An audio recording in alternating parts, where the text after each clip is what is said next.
soccer fans, we hope you've got your cups filled with some tea because our cup of tea is ready to speak all things women's soccer with you. My name is Megan Warner and I'm joined with my co-hosts Harlie Ford and Katie Goodman. How are you guys today?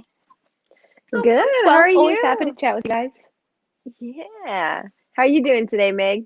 Yeah, I'm really good. Really excited to speak today. We've got a guest on the show, so yeah, feeling good. But let's start off by spilling the tea with the latest and the greatest in women's soccer. Harlie, why don't you kick us off? Well, in UWS, it's not even a question of some of the biggest news we have. The UWS East. FC Buffalo have secured their first place in that conference, and it is an extremely tough conference. I think every single team up there has the capability of challenging any other team in this country. So the fact that FC Buffalo came out on top with the 4-0 win, it was truly incredible.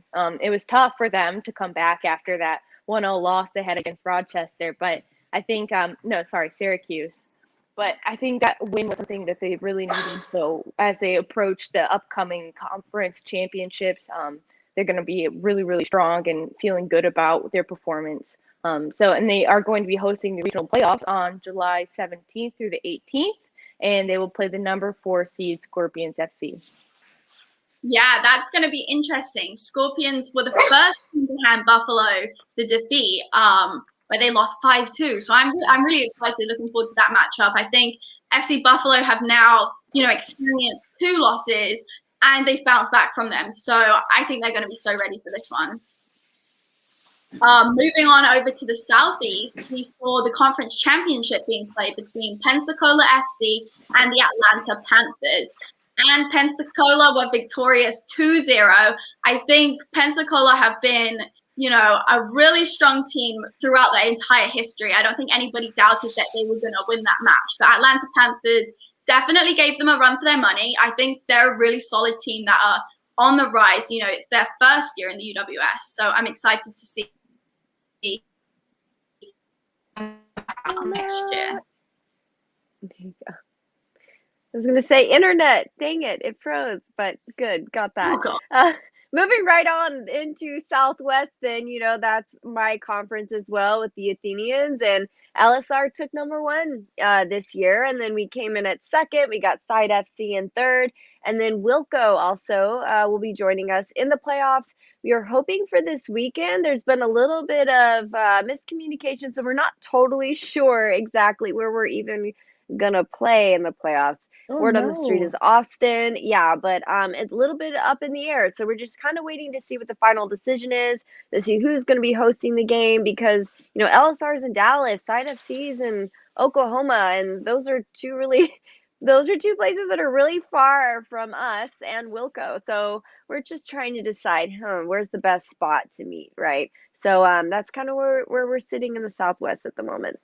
So stay tuned. Yeah, absolutely. We also have the Midwest Conference, which there were some surprising movements over in that area. Detroit City did not qualify for the playoffs. Instead, Midwest United and Corktown AFC have been solid all season, and they will be qualifying and being a part of the upcoming playoffs. And it's really, really incredible to see how well consistency does for an organization. Putting through solid performance and sticking to a planned structure really carries teams a long, long way. And I think that was something that maybe could have helped Detroit City in their season, finding that level of consistency day in and day out for every game. But I'm excited to see what they're going to do next year. What a powerhouse and what a wonderful organization that has so many people backing behind it. Right. I'm excited for next year. That's definitely been supporters of the year. The Northern Guard, they have just given us all so much joy watching women's soccer grow up in Detroit. And then we've also got from the South Conference in the Midwest, Chicago Mustangs and the Kicks will be representing. So it'll be really interesting to see how they do up against Midwest and Corktown. So definitely excited for that one. Absolutely. I'm really shocked to not see DCFC up in top 1 or 2 spot, but Corktown, they came in and they took it, and good for them, good for them. But again, Detroit, you played some awesome soccer. It was great to watch this year. A lot of highlights came from DCFC. So hoping to see you guys next year for sure. Now, as for the West, we're in a bit of a delay. at the moment because the Canadians couldn't make it in due to COVID. So there's a little bit of delay there this weekend, Friday and Sunday around 6 p.m. Mountain Time, I believe it is. They'll be finishing out their conference, so we'll know by the end of this weekend what the official standings are, and then I guess we'll get playoff news shortly after that. But it's going to be good. It's going to be good. Yeah, that's a tough conference. I'm definitely looking forward to that. Now, we've had a question come in. Who are our picks to win the league? Now, I'm going to take this as Joe. Yeah. Let's talk. Who do we think is going to win out this West Conference? And then who do we think is going to win the championship? So, Harlie, why don't you? No. Megan, I want to hear yours first. You know what I mean? Yeah. Now, I don't know. In the West Conference, it might already be determined based on the great start that FC Blue Heat has, but I'm still backing them. I put them in my top 4 originally, so I'm still backing them. However, when it comes to the overall winners of the UWS, I think it's going to be Midwest. You know, they've been such a powerhouse. When I watch them play, it's such a joy. You know, they're so organized in every single area of the field. So for me, I see Midwest taking it. I would agree with about the SC Blue Heat for the being in top of the West Conference in the final standings, just based on how they've been playing. They've been really good. They're a standout team in that conference. As far as the overall, for me, I have my eyes on Midwest United. You know, I'm not, you know, it's hard to say because, like, I would hope that Athenians go to the Nationals as well. But I feel like as a team to watch that we are really having to brace ourselves and prepare for, I think it's going to be Midwest United. I mean, at the end of the day, once you start getting to playoff levels, it's bonkers, right? So it's anybody's game. Things get crazy. So yeah, but those are the guys I have my eyeballs on watching. Yeah, I don't know. I think Corktown's definitely going to give people a run for their money. I like how athletic they are. I like how composed they are. And they have such a diverse team. I think it'll be really interesting to see what they're able to do. And you know what? I don't know what FC Buffalo's going to do. Who knows? Who knows where they might end up. Yeah. Yeah. It's so hard to call when you think about all the incredible teams. I mean, I'm really excited to see Lone Star Republic get out of that Southwest Conference and really prove that, like, they've been so solid, but we've kind of said, you know, we want to see some cross-conference action for them. And that's what I'm really excited for. So definitely another team to watch. So the level of competition in the UWS is just so high. And that's just so exciting. The fact that it is we can truly talk about it all day. It's truly incredible soccer. I just, you know, I think this championship at its core is going to open people's eyes to what UWS is bringing to women's soccer. So I'm really excited. Regardless of who ends up there, it's going to be wonderful soccer. Oh, thank you. Agreed. Thank you, John. I agree. So now let's move into some international news. Anybody who has registered for the pre-sale tickets of the UEFA Women's Euros in 2022, you can now get your tickets in the pre-sale. And you may still be able to sign up and try and get the pre-sale tickets by heading over to UEFA Ticketing. The pre-sale tickets are going to be available from today until August 10th. So if you are still able, it's going to be such high-level soccer that you guys need to snap up these tickets. And the Euros is going to be offering more than 700,000 tickets. And these are going to be priced between £5 and £50. I mean, you want to see high-level soccer at an available, accessible price. This is the way to do it on one of the biggest stages with some of the best players in the world. So anybody who hasn't got their tickets and is able to still sign up, try and do that. If not, general sale will be in mid-February of next year. So that's really exciting too. Now, we put out on Twitter, if everybody wanted to see a guest, we would get a guest. So we have got a guest for you guys. I'm super excited to introduce the first guest since the relaunch, and brings me great pleasure because this is a friend of mine. I'd like to introduce to you Molly Wheeler. Molly, how are you doing today? Hello, I'm good. Very happy to be here. Yes, thank you so much for joining us. So like I said, Molly and I, we do go way back, having first played with each other when we were about 9 years old on the biggest stage, Wembley Stadium. So great way to meet. Molly was playing for local team Bedford Ajax, which was a grassroots team in Watford. And then she quickly got picked up by academy sides Watford and Middlesex, where she spent her teenage years playing. And she also got the opportunity to represent England's schoolgirls and earned 6 caps for her country. So that's amazing. Congratulations on that. Oh, And then at the Molly. age of 18, Molly moved stateside to play for NCAA Division II team Drury University, where she graduated with a degree in exercise physiology. And then since graduating, Molly has moved back to England, again is playing for Watford FC, who are in the Women's Championship this season. And she's a fully fledged businesswoman running her own strength and conditioning company called The Den. I mean, wow. What an introduction. That's tremendous. amazing. Lots of accolades. Yeah, you Very nice. Yeah, you have so many accomplishments. I mean, we have so many questions to ask. But I guess we could start. I could start with just tell me what it's like growing up and playing in England. I think my experience is quite different to all of the girls that play in over in the States, and Megan's story will probably be quite similar. But over here, when I was growing up, I know it wasn't that long ago that I was 8 years old, but I think when I started playing football, not many girls played, and my first experience was a coach coming down to my primary school when I was like 8 or 9, and coming to coach a bunch of maybe 7 girls out of a whole school of girls. Only 7 wanted to play, and then so that's when I got the opportunity to play with Megan at Wembley through that coach, which was probably one of the best things ever. We were stuffing the grass into our socks, even after being told not to.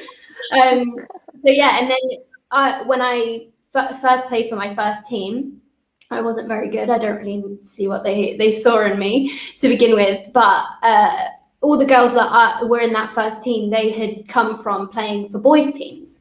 So they were the only girl in a boys' team, and that's how we all started pretty much. I think in terms of like the opportunities that I've had playing over here, they've been so good. I've had the opportunity to play at Wembley multiple times, played at the Etihad, just really good opportunities. And then I think in terms of not necessarily playing, but watching, I think my journey through football has been on the parallel path to the growth of the women's game over here.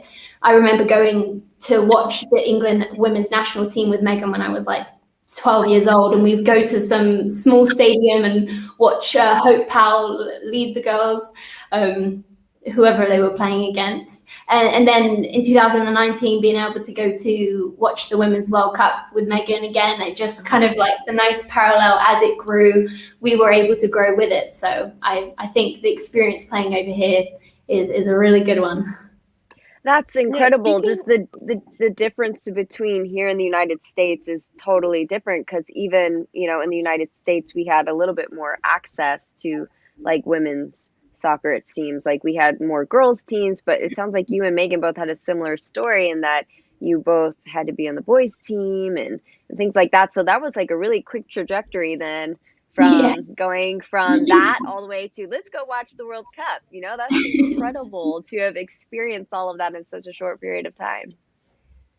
Yeah, and speaking of growth, just like going from a grassroots level and moving into the academy, was there just like any difference that you found in that transition? So it was actually a little bit of a different order to that. So my first team was Watford Academy. Like I said, I turned up to the trials having played football for a couple of months. Not entirely sure what they saw in that trial, but they saw something. And in that first season of me playing football for a team, I ended up almost giving away a penalty because I tried to pick the ball up in the penalty area. Oh, no. And then also another thing I remember is being the only one who couldn't flick the ball up from the floor to do keepy-uppies or kick-ups.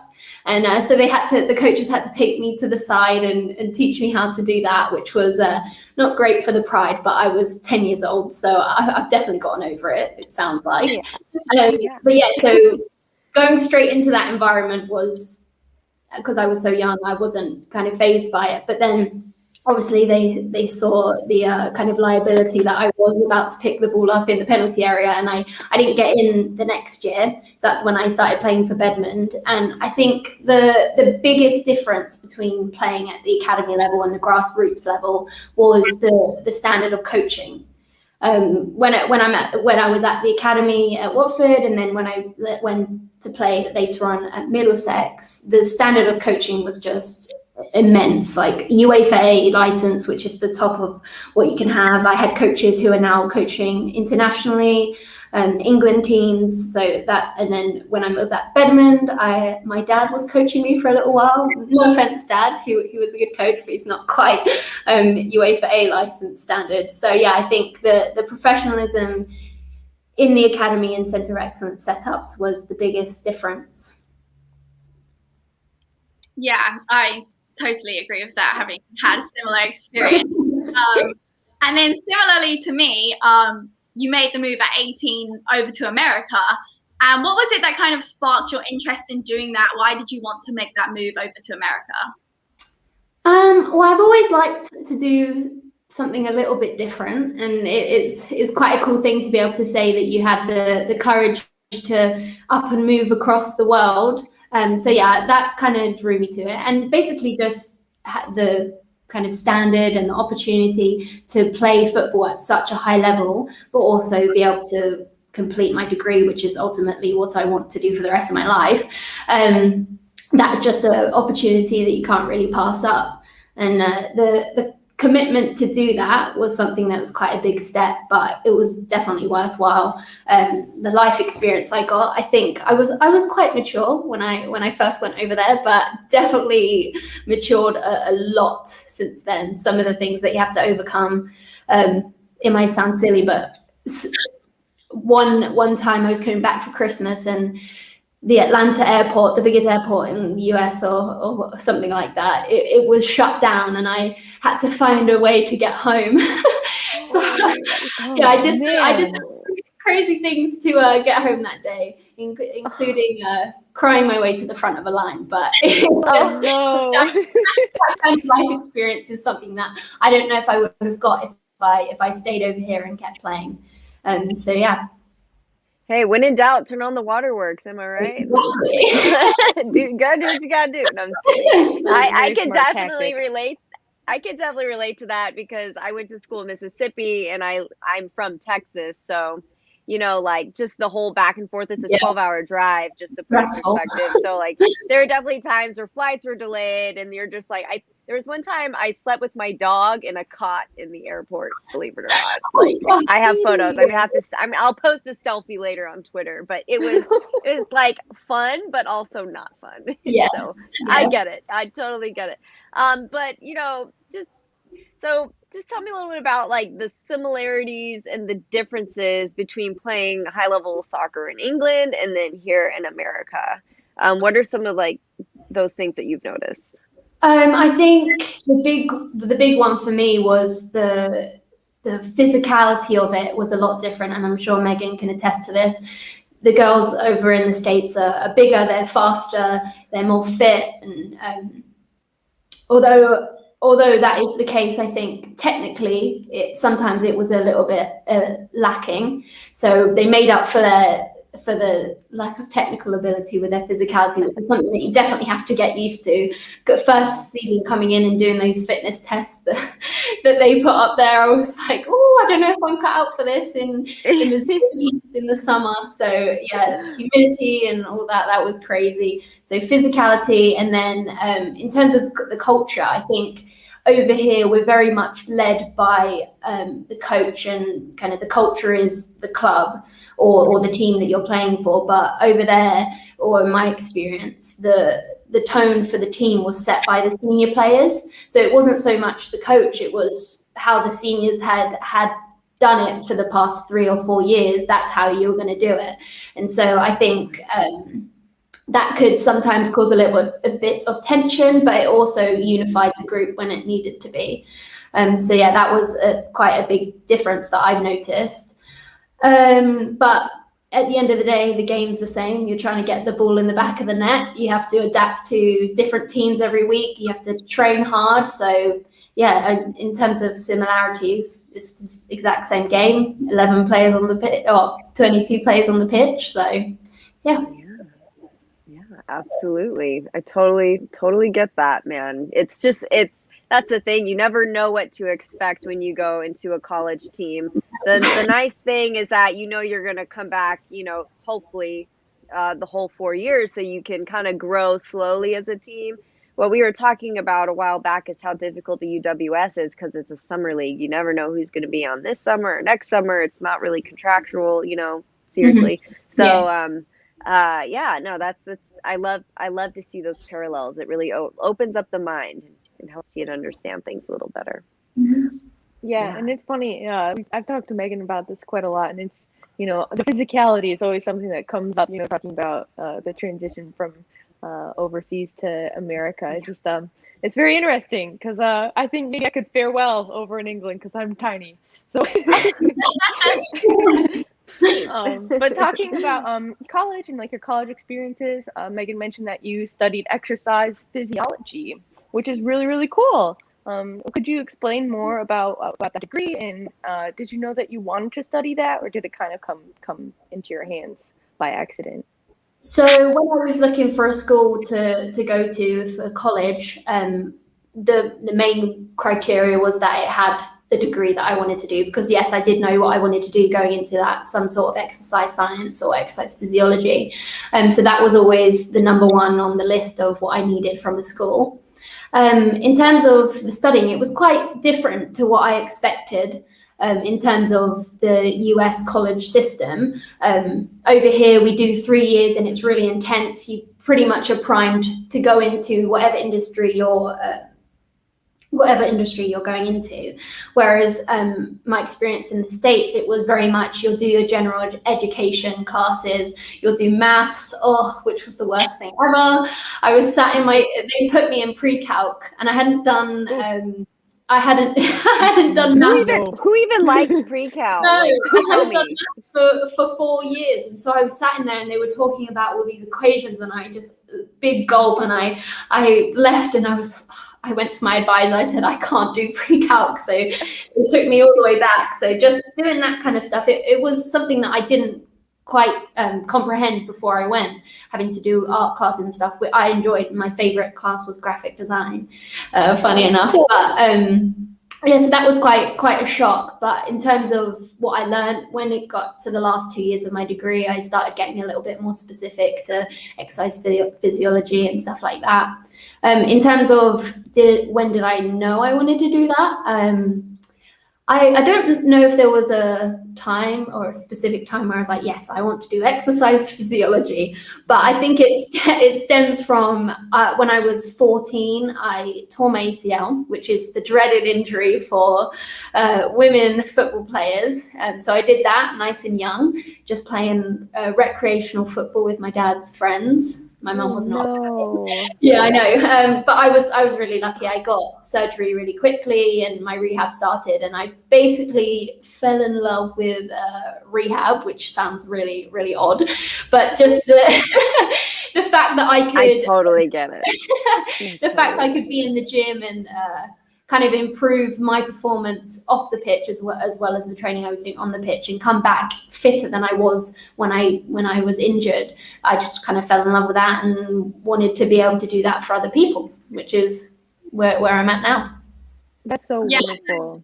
It's so important, and I feel like that's something else that in the grassroots game you're not quite it's not quite as accessible to you. The amount of work that needs to be done behind the scenes. That was a big difference for me, that I noticed coming over to America how much they emphasize get in the gym, strength and conditioning. I don't care if you had a game yesterday, you're in here at 6 a.m. working out. Since you've moved back to England, you've actually started up your own strength and conditioning business called The Den, which looks incredible. And I'm going to share a video with everybody so they can see exactly what your business is like and what you have been up to. And yeah, it's super cool. So here we go. That's exciting to watch.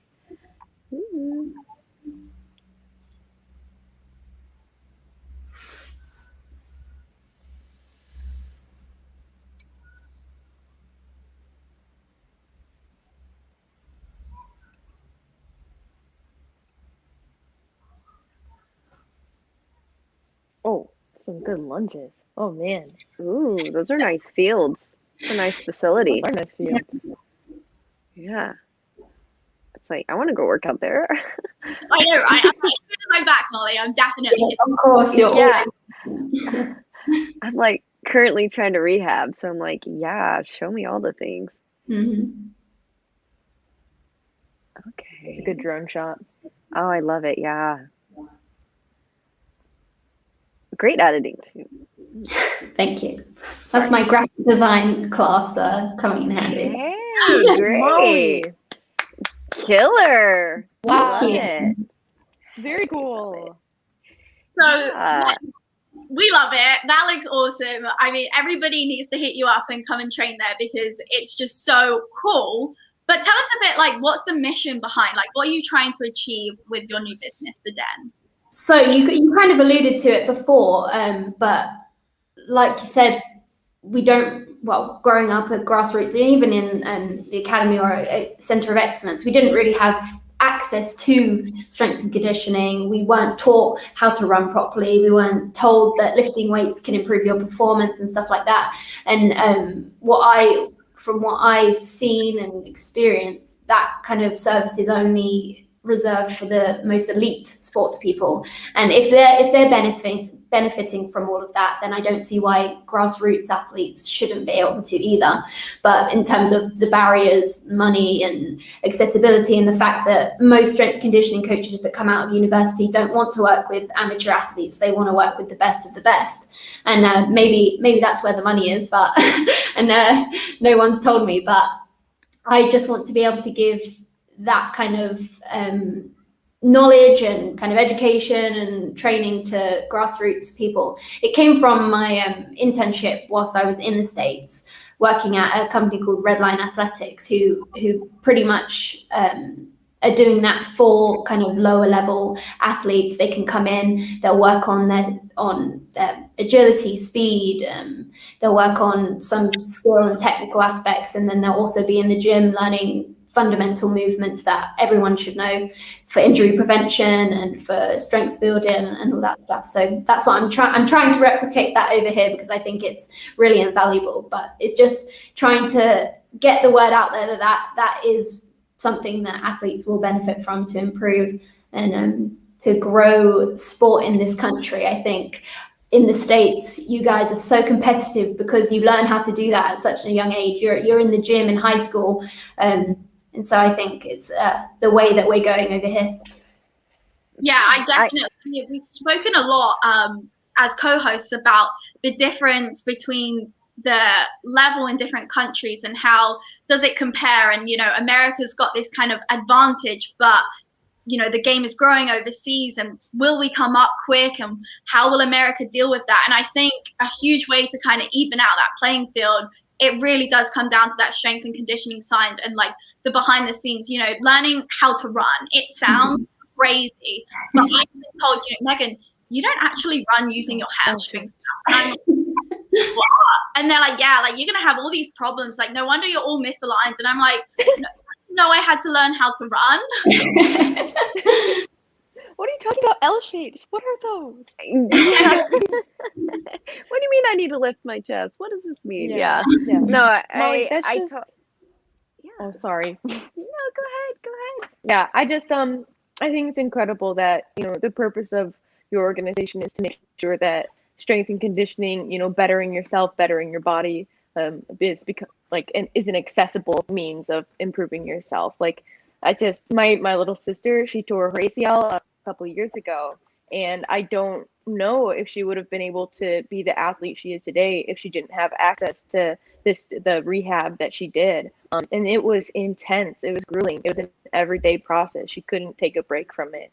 But knowing that there are situations out there where athletes don't have access to that, it's just, you know, it's very heartbreaking because there are incredible athletes who suffer severe injuries, and they shouldn't have their careers ended by something like that. They should have access to the means to getting back on the field and playing the sport that they love. So it's just really, really admirable, and I'm very, very impressed. So thanks. And beyond that, the fact that if we can get access to young athletes, even if they don't end up playing sport for the rest of their life, if they know the process of training their bodies, we're going to have a generation of much fitter and healthier people for life.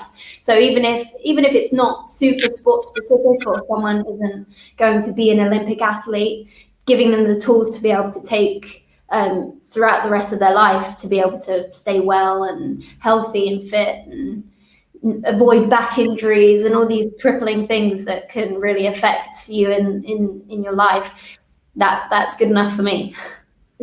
I can definitely relate to the back injury thing. I had a back injury like 10 years ago, did physical therapy, and I'm in the process of coming back to the game and doing it in a way that's really safe. And also, as a yoga instructor, preventative care is so important. It's not just about waiting till you get hurt. It's, hey, I know that these might be some weaknesses or imbalances in my body, and this is how I need to strength train, or this is, what I need to do with Pilates or yoga or whatever is required to make it a holistic effort to just stay healthy and ready for the game.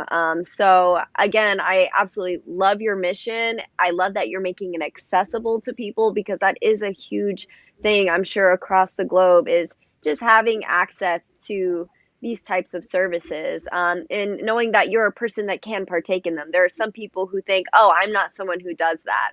But, it's client by client kind of changing that mindset, right? So, that's a lot of workload for you to, have all of that energy in your business and then also be playing for Watford FC at the same time. How do you do both? How do you balance the two? Well, still figuring it out. Post-COVID, we're hopefully back to a normal season.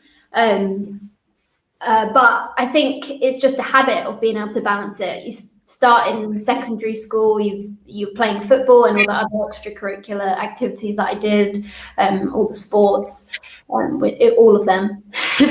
So being able to balance that, and also schoolwork was something that was drilled into me. Even though I wasn't the best at doing homework, I always got it done, but it wasn't normally at home. I did it somewhere, not really sure where. But then going into college, again, balancing, it was harder to balance classes and away weekends for 4 days, so you have 2 days worth of class, and just staying on top of things and being organized. I'm not the most what's the word?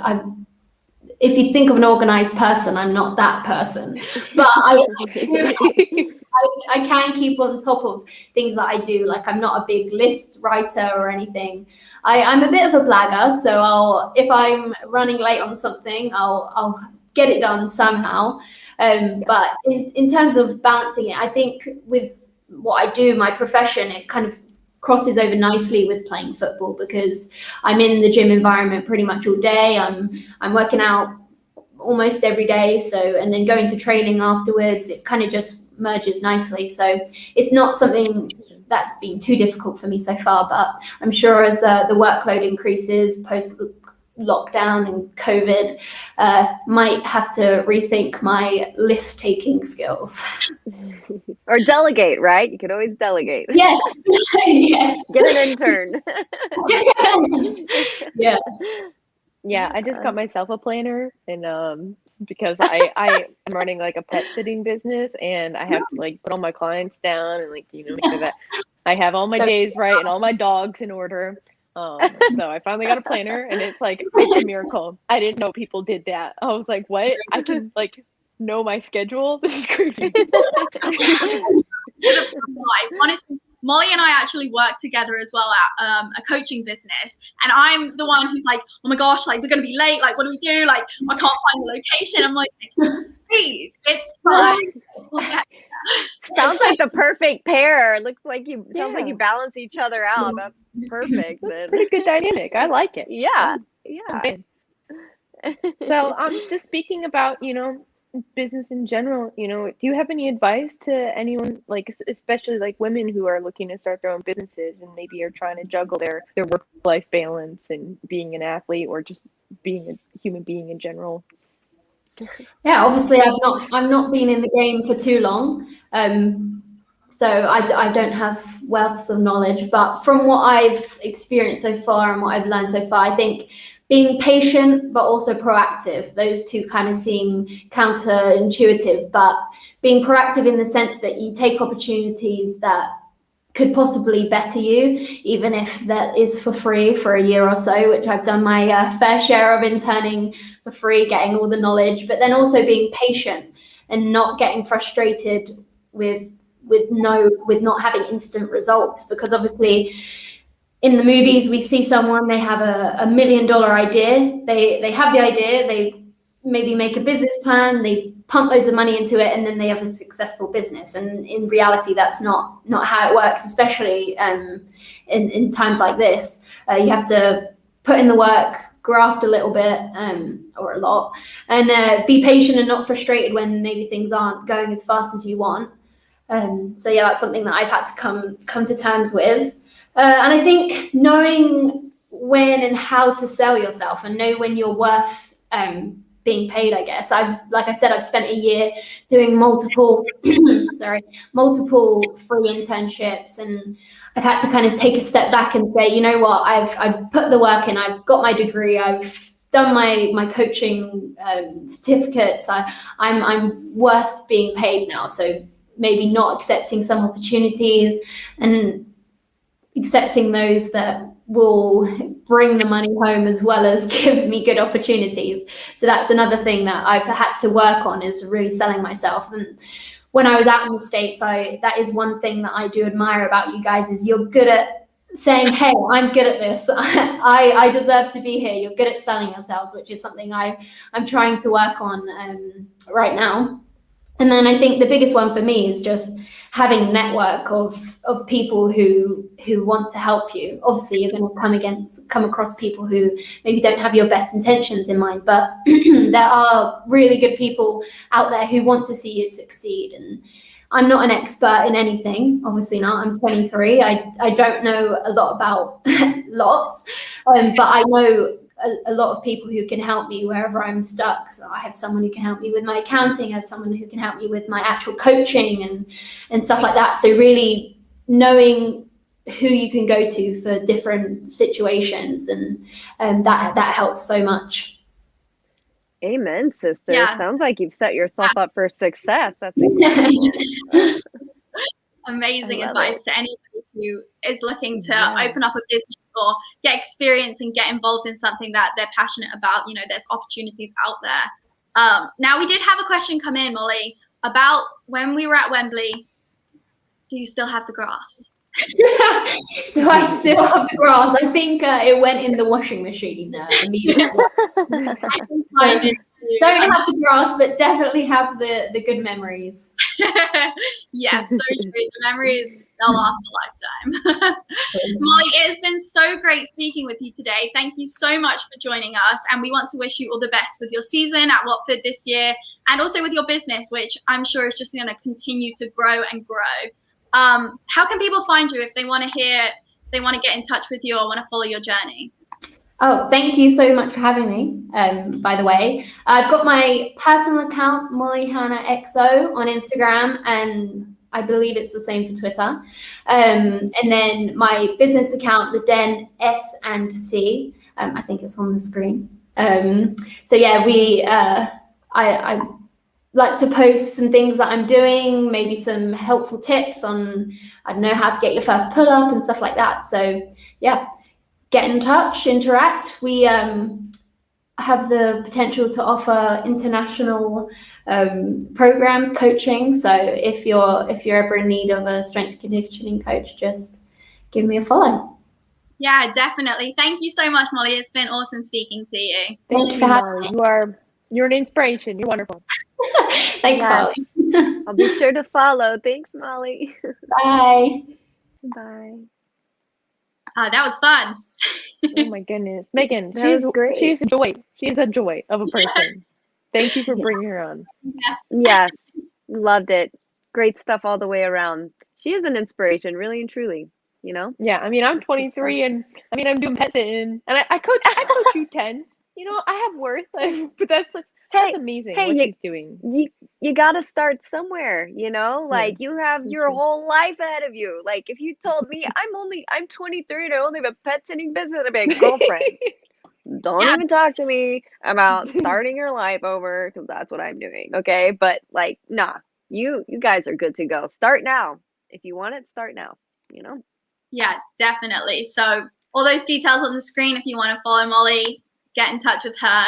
The business, it just looks so cool. Yeah, so everybody, thank you so much for joining us today on Our Cup of Tea. We hope you enjoyed hearing our conversation with Molly, finding out about her business and how her journey has come about and led her to be now a strength and conditioning coach. And also, you know, way back when we were speaking about all the incredible news that's coming out of the UWS with playoffs going off. So much happening in women's soccer. This is the place to hear about it. And we would like to say a special thank you to our partners, the UWS and the UWS2, and also Jonathan Wood for helping us bring the #1 show dedicated to women's soccer to your screens. Please like and subscribe and follow our channel, all that good stuff. Follow individual hosts too, and we will continue to bring you all the content in women's soccer. Thank you, everybody. Thanks, guys. Next time. See ya.